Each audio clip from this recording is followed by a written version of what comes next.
Welcome to NTD Evening News. Our top story tonight, President Trump says they're working to stop Iran from obtaining a nuclear weapon.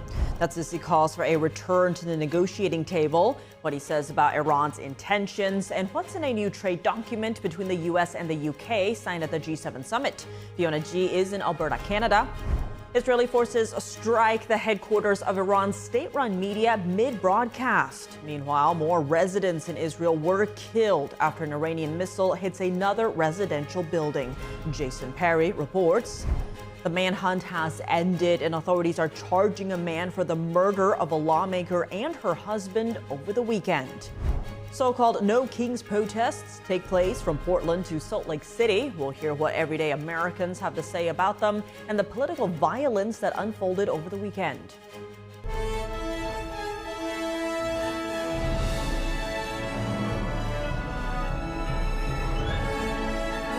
This is NTD Evening News, live from our global headquarters in New York City. Here's Tiffany Meyer.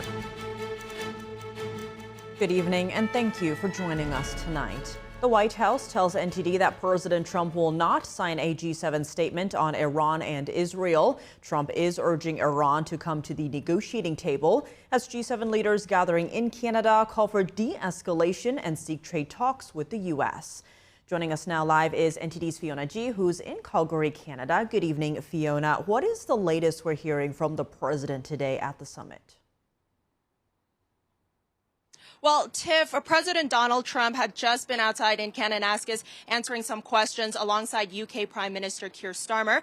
As you mentioned, a big topic of conversation is the Middle East. The president was asked about his stance on Iran, and he made clear what his opinion on the Iran nuclear weapons program was. Listen.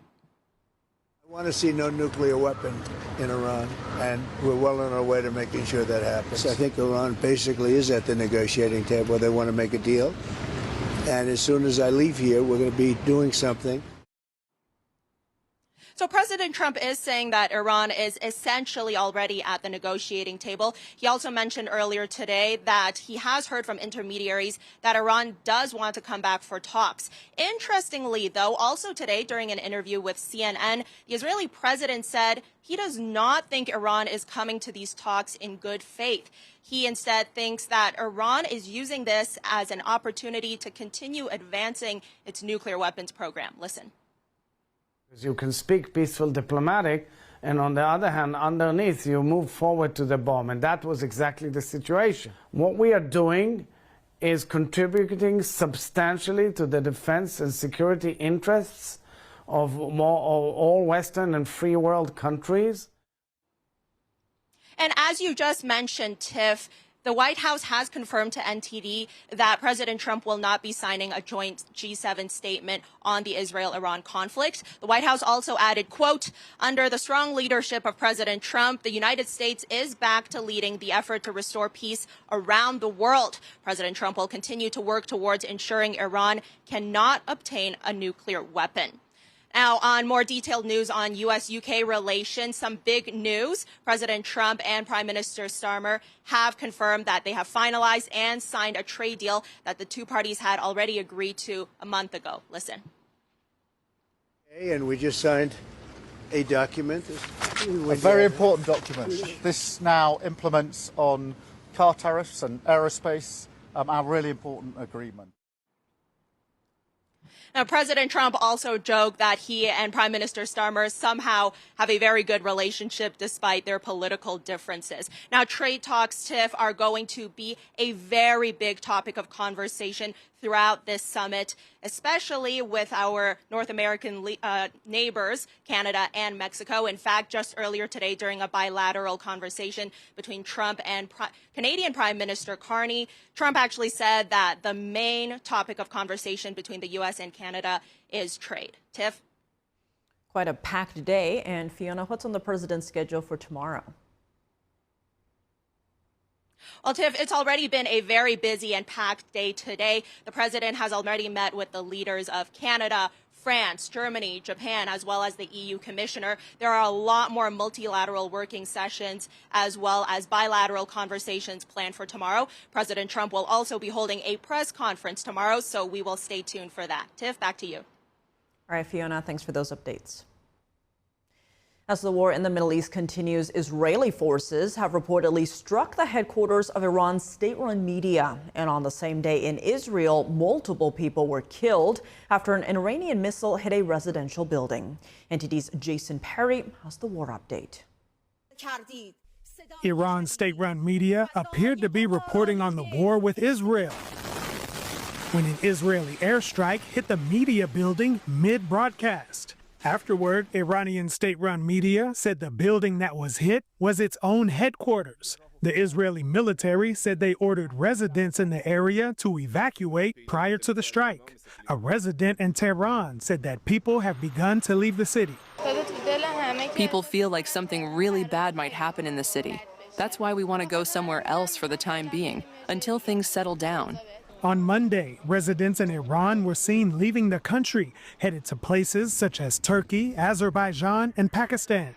Meanwhile, on Monday morning, an Iranian missile made it through Israel's air defense systems and hit this residential building in Israel. Israeli police said at least 3 people were killed and more than 30 were wounded when the missile struck the Israeli city of Petah Tikva.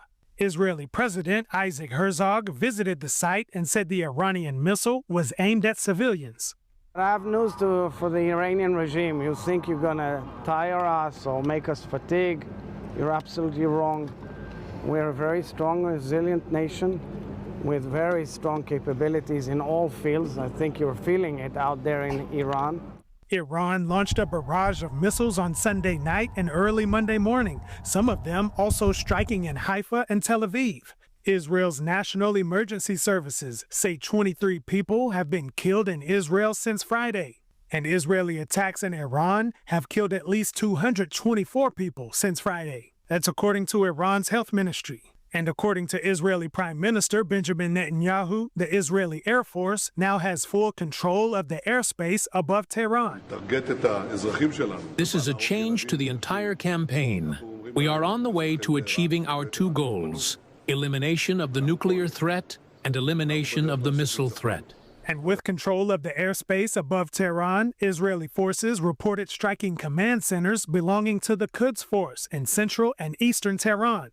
The Quds Force is an elite branch of the Iranian military, which the U.S. has designated as a terrorist organization. And on the same day, the spokesman for Iran's foreign ministry said that Iran will continue to defend itself as long as Israel's, quote, aggression continues. Jason Perry, NTD News. On Capitol Hill, Democrats and Republicans have found bipartisan support for President Trump's policies regarding Iran. They've also come together to renew concerns over congressional security after the weekend shooting in Minnesota. Our Washington correspondent Luis Martinez has more on the story. If U.S. service members are killed or injured or even attacked in that region, it grows the pressure on us to get involved to protect them against Iran. Look, we need to de-escalate this situation as soon as possible. I support the Trump administration's effort to negotiate an outcome. Democratic lawmakers have supported President Trump's attempts to find a diplomatic solution to the Iran-Israel conflict that have called on the administration to support Israel in its defensive efforts. The Iran nuclear buildup, which has occurred, they're close to 10 bombs now, but there is the possibility of diplomacy in the meantime. The United States ought to provide the means for Israel to defend against this Iranian retaliation. Republican lawmakers have warned Iran against striking U.S. assets and personnel in the region. I think the president was right to try to give diplomacy a chance. Of course, that should always be on the table. But the reality is Iran is hell-bent on the death, destruction, and eradication of the state of Israel. But regime change is not the policy of the United States. It is not the purpose of this attack yet. But if there is one attack on an American anywhere in the Mideast by Iran, then you'll get regime change. Republicans and Democrats have also come to agree that lawmakers need additional security after last weekend's shootings in Minnesota that killed a state lawmaker and her husband. As a member of the Florida legislature, I actually had 2 people arrested prosecuted and locked up for making death threats against me and my family. So I understand the threat that this faces, and we do need to provide more security for legislators. It's absolutely needed. My biggest concern is that we as a society are normalizing political violence. And it puts in people's minds the idea that violence is an acceptable way to carry out your political viewpoints. And you see this in much of the dialogue that we have. No one side of the political spectrum has a monopoly on it. It's certainly, you've seen it on the right and the left. Democratic lawmakers blamed President Trump for the uptick in political violence without any clear connection to the shootings in Minnesota last weekend. Lawmakers have also floated the idea of holding a secret session of Congress to discuss their private concerns over security with House leadership. Reporting from Washington, D.C., Luis Eduardo Martinez, NTD News. What do everyday Americans think of these so-called No Kings protests that are popping up across the country? And should the National Guard be deployed to contain any violence? NTD's Sam Wong was out on the National Mall in D.C. to hear from the people. What do you make of all of these so-called No Kings protests that are popping up across the country? Personally, I feel like the No Kings protests, I don't feel like it does anything good for us. I mean, we're our democracy. We vote for our president every 4 years. It really doesn't make a difference. Everyone has their opinions, which they're entitled to. But, you know, we got rid of the king when we became a country. As long as both sides stay, civil about it and are getting their voices out, I think, that's the best thing about America is that we are able, to get out, communicate our opinions to others and, make ourselves heard. I don't understand why people would want to protest. He's not a king. He's a president. We've always had presidents. We're not going to have a king. That's what we fought for. Trump is missing an opportunity, and the fact that he should reinforce and say, I'm not a king, and say, hey, I agree with this. What do you think about the idea of having the presence of the National Guards in all of those cities, especially in places like Seattle and Portland? Well, in Utah, we didn't have it back in the Black Lives Matters, and a lot more people got hurt, and they were going to respond quicker. But so I want to hear more about what happened in Utah. I think there's definitely a time and place for things like that. If things are out of hand and, the point where it's endangering civilians, endangering businesses, I think someone needs to step in, kind of contain things. Definitely think we need to be careful and use a lot of judgment before sending, government agencies in to shut down civilian protests. And do you think what's happening in, for example, Portland, LA, and Seattle, all of those cities, do you think what's happening there justifies sending in the National Guard? I haven't seen a lot. From what I've seen, I think there have been some areas in those protests that probably did need someone to step in. But I think some of the other areas where they have stepped in have been unwarranted and, maybe going a little beyond what's needed. I think that the city would have burned if he wouldn't have done that. And he's also sending the National Guard to protect the buildings that are there. So, I'm all for that. You look at history time and time again, it's always those same cities that seem to have those problems when it comes to protests and violence and riots. So it's always LA, Chicago, New York. Bringing the National Guard, in my opinion, is what stopped it from getting worse than it probably could have. Coming up, immigration raids are expanding in America's largest cities, including Los Angeles, Chicago, and New York. Meanwhile, dozens were arrested during Saturday's growing protest in LA. Christina Corona brings us the updates. As anti-ICE protests continue in Los Angeles, House lawmakers are digging into the funding behind them. Some suspect the Chinese Communist Party is directing an American businessman as part of their, quote, strategy of sowing discord. Melina Weisskopf takes a closer look.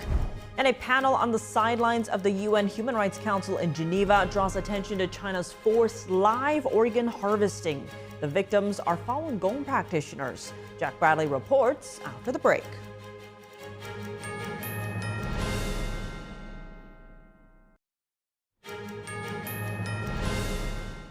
Welcome back. I'm Tiffany Meyer. Details on a fatal incident over the weekend. The Justice Department charges a man suspected in the shooting of lawmakers in Minnesota. NTD's David Lamb reports. Authorities are charging Vance Belter, a 57-year-old, after a two-day manhunt. In federal court Monday, Belter said he couldn't afford a private attorney for the 6 federal charges he faces. But the details of Belter's crime are even worse. They are truly chilling. It is no exaggeration to say that his crimes are the stuff of nightmares. Belter stalked his victims like prey. He went to their homes, held them out as a police officer, and shot them in cold blood. Authorities say the disguised suspect shot and killed Minnesota State Representative Melissa Hortman, a former Speaker of the State House, and her husband. I want to start by expressing our deepest condolences to all who loved Melissa and Mark Hortman. They were parents, neighbors, and friends. Before the killings, authorities allege that Belter also shot and wounded another Democratic lawmaker, State Senator John Hoffman, and his wife at their home a few miles away. In the early morning hours of June 14th, Belter went to the homes of 4 Minnesota state politicians with the intent to kill them. Belter first traveled to the home of Minnesota State Senator John Hoffman in Champlin, Minnesota. Belter arrived at the senator's home disguised as a police officer. He arrived in a black SUV with emergency lights turned on and with a license plate that read police. Belter wore a black tactical vest and body armor. He carried a flashlight and a Beretta 9mm handgun. He also wore a hyper-realistic silicone mask. Acting U.S. Attorney Joseph Thompson said Belter had his emergency lights turned on, carried a flashlight and handgun, and wore a black tactical vest, body armor, and a hyper-realistic silicone mask.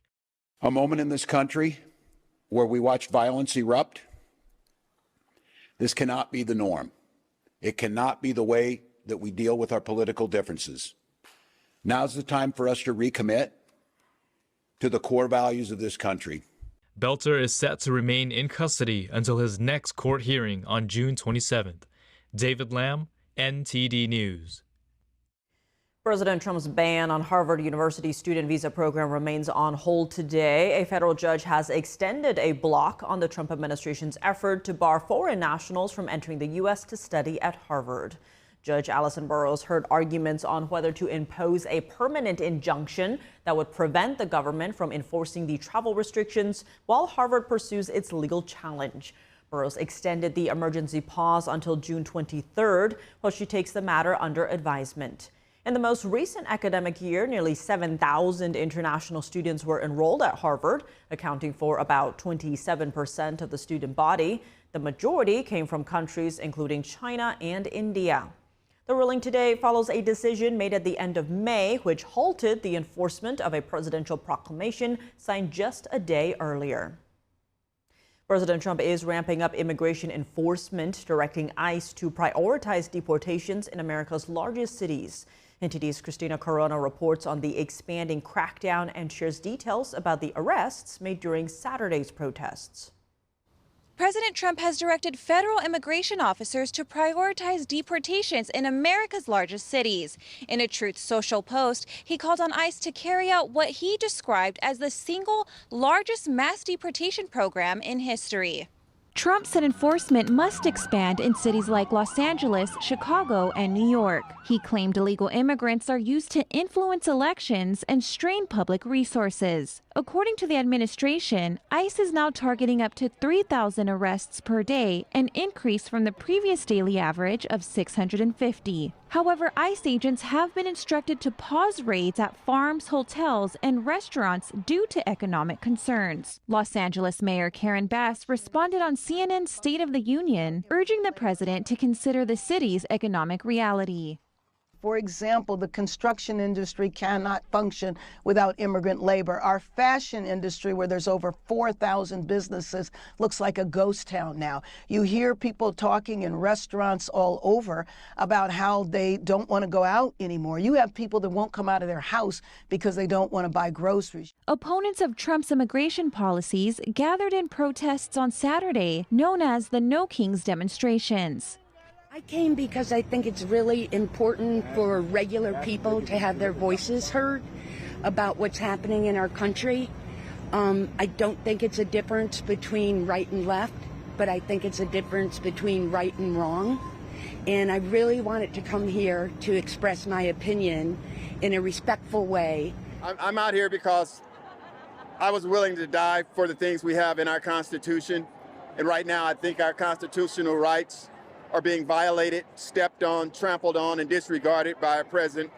The American Civil Liberties Union says over 5 million people participated in more than 2,100 rallies across the country. Officials in Los Angeles say a dozen officers were injured during the protest, and police also used tear gas and pepper balls to clear crowds after curfew Saturday night. So far, LAPD reports over 560 arrests during 8 days of protests. Charges include curfew violations, failure to disperse, resisting or obstructing a police officer, and resisting arrest. Los Angeles Mayor Karen Bass says the nightly curfew will remain in place for a couple more days as the city prepares for the 11th day of protests. Meanwhile, President Trump posted on Sunday night, quote, "I want our brave ICE officers to know that real Americans are cheering you on every day." Reporting from the city of El Monte, Christina Corona, NTD News. As protests continue in Los Angeles, House lawmakers suspect the Chinese Communist Party is involved behind the scenes. The House Oversight Committee has launched an investigation into a man they suspect is working as an agent for the regime to fan the flames. NTD's Melina Weisskopf reports. Lawmakers on the House Oversight Committee are digging into funding behind the LA protests and riots. An American businessman is on the radar, Melville Singham, a U.S. billionaire currently residing in China. They're calling Singham to testify about his political activity in funding the Party for Socialism and Liberation, a Marxist political organization, the People's Forum, and other leftist groups that support U.S. adversaries. The lawmakers wrote to Singham, "You have created an elaborate dark money network which allows you to send funds to a series of nonprofits such as the United Community Fund and Justice Education Fund that have almost no real footprints." Their main concern is that he is acting as an agent for the Chinese Communist Party, using its strategy of sowing discord.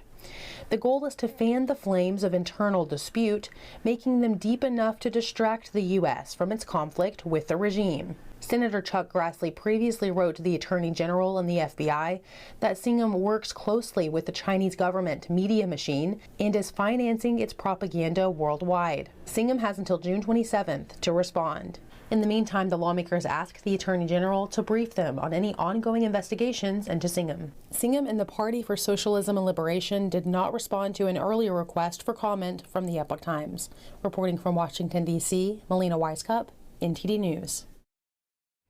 On the sidelines of the UN Human Rights Council's 59th session, a panel examines the Chinese Communist Party's systematic forced organ harvesting of religious communities, particularly Falun Gong practitioners.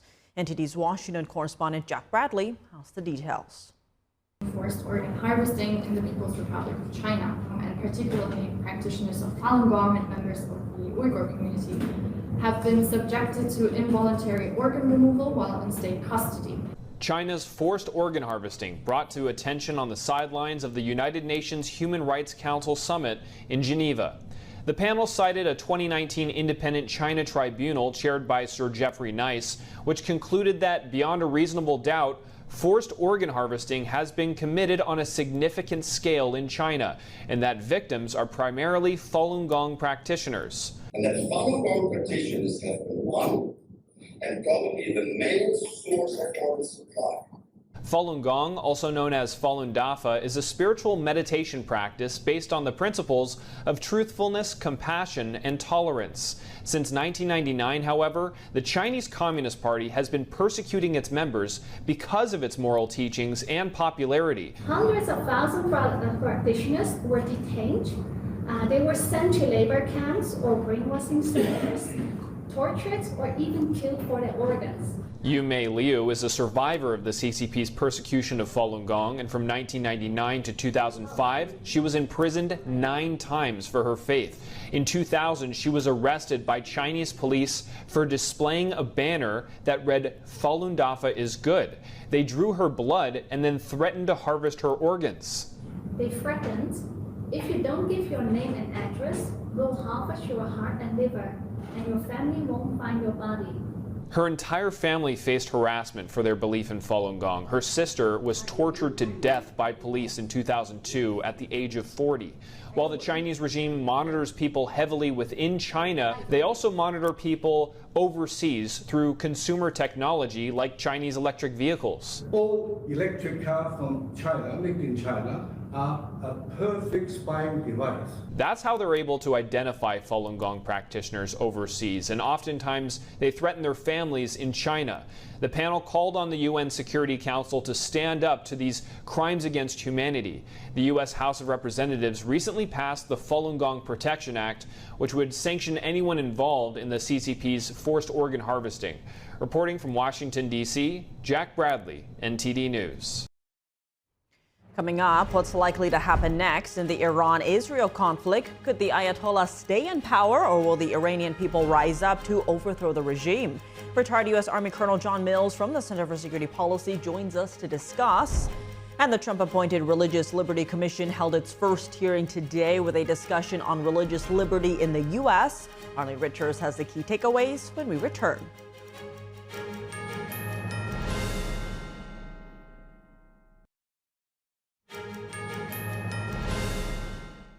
Welcome back. I'm Tiffany Meyer. Israel's surprise military campaign against Iran has reshaped the political map of the Middle East in less than a week. The operation, codenamed Rising Lion, rapidly expanded from an initial airstrike on June 13th to a full-blown operation to destroy Iran's nuclear and ballistic missile programs within a matter of days. Joining us now to discuss is retired U.S. Army Colonel John Mills. He's a senior fellow at the Center for Security Policy. John, thank you so much for joining us. Great to see you again. Now, the Israeli Prime Minister saying today he believes Israel's strikes have significantly set back Iran's nuclear program.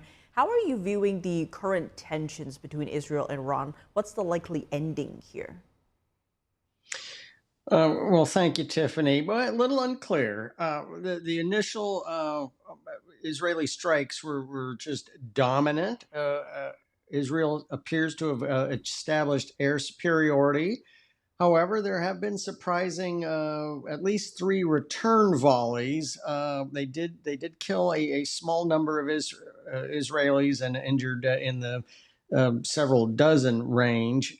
But it's unclear if the Iranians are able to volley anymore. They announced another launch, but nothing apparently happened. We also have reports, not really sure if they're verified yet, of leadership essentially surging to Tehran International Airport to depart the country.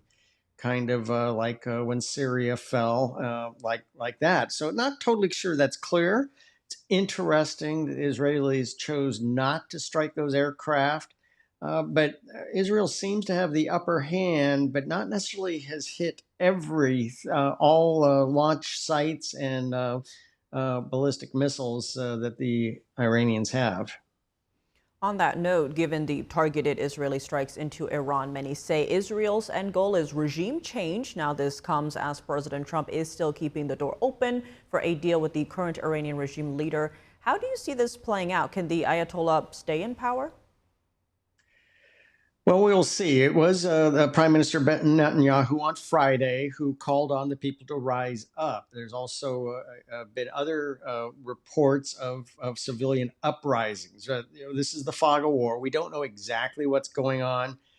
The Israelis have clearly established dominance, but at the same time, China is their main supporter. There's a very large Chinese footprint of advisors inside of Iran. They get scant attention. I'm really surprised how little attention this gets. They are many orders of magnitude larger in number than the American presence at the height of the Shah in 1976 to 79. But I think that's a large part of what's keeping Iran in the game. China doesn't care how many Iranians are killed or the losses in Iran. They just don't want their partner to fall and collapse. Now, on that China angle, the Wall Street Journal reported this month that China has been supplying Iran with thousands of tons of ballistic missile components. What is China's stake in this conflict? Well, Iran is their major proxy. We now have an international constellation that's on the China side of the showdown to take down the American-led system. This is the No Limits Agreement that has grown since fall of 2021. That was announced between Russia and China. And so you have Russia, North Korea, Iran, Venezuela, but you also have to include South Africa and Pakistan. And so that is the constellation of the major players that are on the China side of the ledger in the worldwide showdown. There is a world on fire in progress. I would assert we essentially are already in World War III. So it just remains to be seen. I don't think China wants Iran to fall. That would be a huge loss because that Iran's job is to essentially carry out the mayhem in the Middle East theater of operations in the world on fire.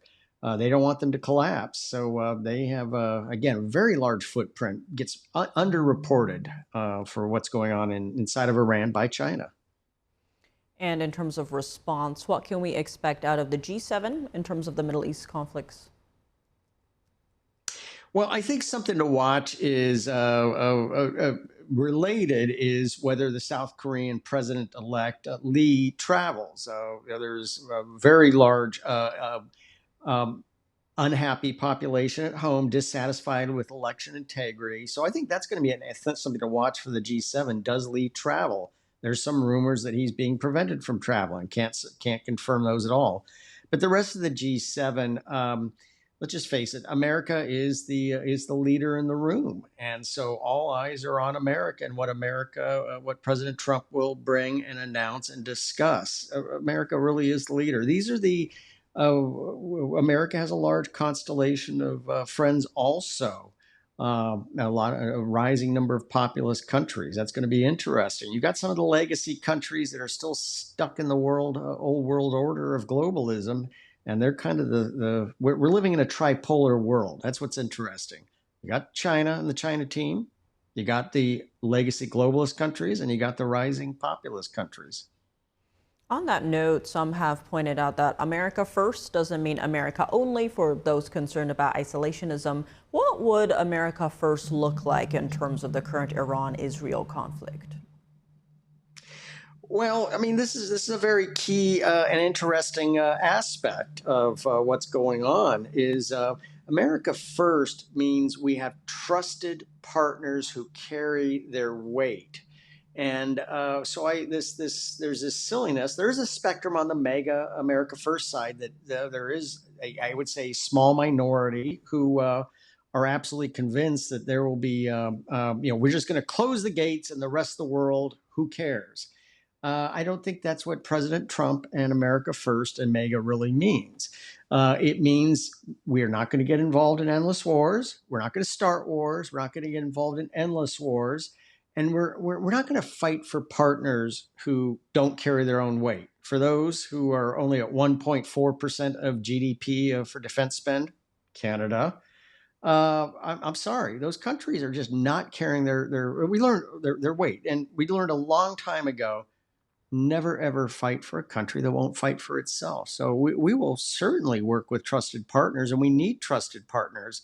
But they have to carry their own weight, and they have to show that they have skin in the fight and they're willing to fight for themselves, not just wait for American largesse to protect them. Lots at stake for sure. Colonel John Mills, as always, thank you so much for joining us. Tiffany, thank you. Always an honor.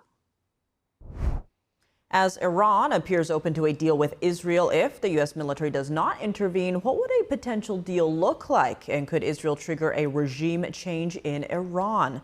Tune into NTD's Capital Report with Steve Lance at 7 p.m. Eastern Time to hear analysis from foreign policy expert Michael Shanto.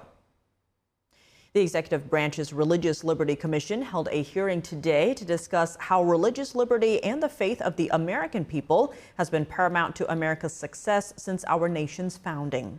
NTD's Arlene Richards has some of the highlights. President Donald Trump last month established the Religious Liberty Commission to reignite religious freedom in America. On Monday, the commission, which serves under the Department of Justice, held its first hearing. Attorney General Pam Bondi applauded the commission for taking on the president's vision. On May 1st, President Trump took bold action and signed an executive order establishing the Religious Liberty Commission. President Trump's action reaffirmed our nation's enduring commitment to the freedoms of our founders. It reminded us that faith was not built into the that faith was built into the foundation of our nation's founding documents. There was no mistake when it was included in the First Amendment. Our founding fathers understood that every individual must be free to worship without fear, without coercion, and without government interference. In his executive order that established the commission, Trump said one of the commission's duties would be to recommend steps to secure domestic religious liberty by executive or legislative actions. Distinguished guests presented at the hearing on various topics like the right way to promote religion. Is it possible for the government to promote religion without infringing upon the rights of others? Former law professor Gerard Bailey drew upon the writings of founder James Madison for his answer. We should come to recognize religion as a common good, even if not everybody's religious. And even if some people, maybe they're not religious, don't think religion is a common good. And as the founders most certainly did think, and I think, having a religious and virtuous citizenry is good for everybody, frankly, even people who lack virtue and don't believe in religion. He said he personally doesn't think God wants people to worship because that's what's done around here. Several other witnesses spoke on the founders' vision for religious freedom, the intended meaning of the Establishment Clause of the Constitution, and the court's responsibility to make changes. The commission is chaired by Texas Lieutenant Governor Dan Patrick and former Secretary of Housing Dr. Ben Carson. It also has 3 advisory boards composed of religious leaders, legal experts, and lay leaders.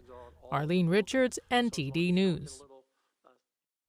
Coming up in baseball, Dodgers star Shohei Ohtani to make his long-awaited return to the mound tonight. NTD's Dave Martin joins us to discuss when we come back.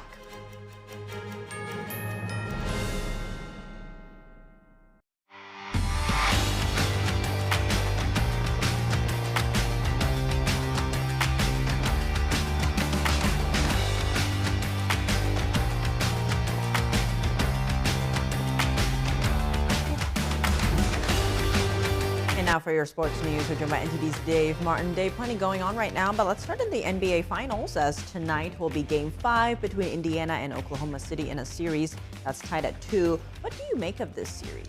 You know, really what stands out to me is how close and competitive these games are. Really, 3 of the 4 games have just come down to who's executing better in the fourth quarter.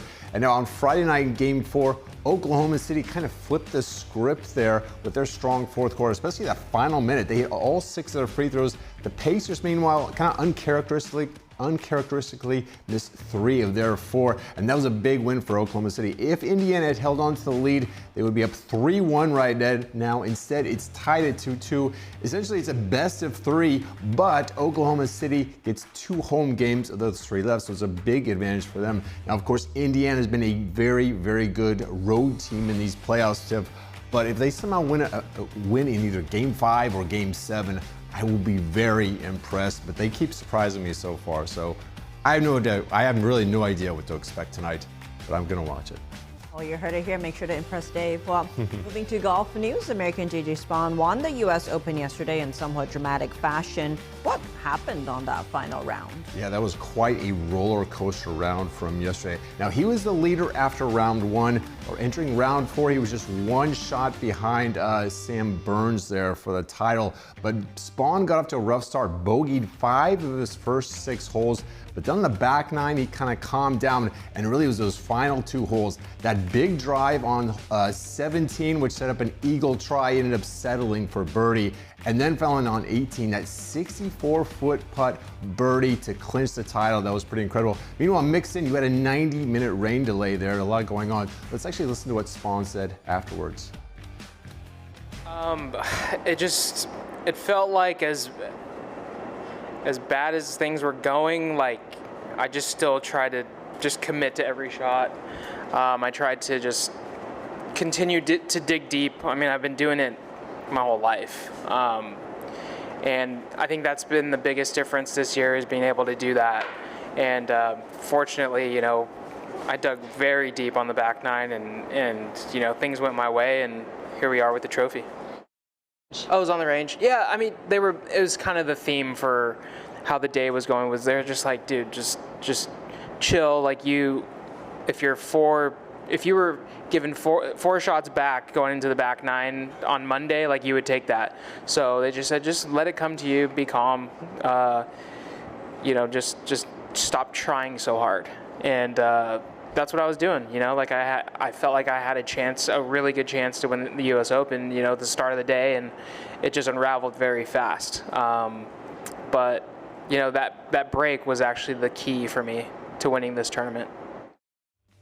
So yeah, he actually was pretty calm there in that final round somehow. Got his nerves settled there and won. Now, of course, Spawn, not a household name entering this tournament. In fact, this year, he started off this year ranked 109th. He's now up to number 8 in the world. So congrats to Spawn.